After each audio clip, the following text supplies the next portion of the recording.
nanke SPH Head Entertainment siphinde kwabanjalo-ke bafuthu siyasebenza-ke futhi hayi siqale phansi-ke manje sizwile kuthiwa hayi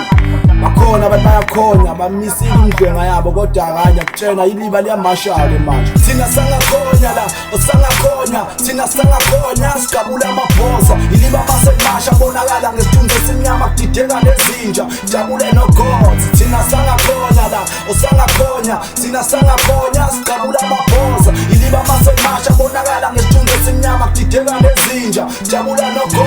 umchithiso noma ufezela la kumina kuyafana thina silenze ikhule ngesibunge survive akuthafu mangabuya baleka sinayi fundisiwe ngeslides sabizwana soqobo mafuna ukusazoza la igama lami Mushgrave ithuna mfana uzoduba sebesibelesele ngodonda bazenza oqhonqa ophelele iphukuphuku iqashiya ngosizi lwami ubonda lwangakhona ukhethe zande ngesibembe enkomo yakhe ethulisa ngempondo nina nizimo empeleni ngathi nqama lana-ke phonganqana umoya qala neliba mashi ibhengu khipha ubhaka emva kwalokho uzozwa xamula ukuhlama baleka mfazi mawuqhathaniswa nami hlehlela ngeke ungimele nawe uyazi uyabheka siphile kanjalo phatha sithole sifunayo impande yesono kuyona ezodunga lo mhlabathi kwaZulu la thina sangakhonya la osangakhonya thina sangakhonya sigabula amabhoza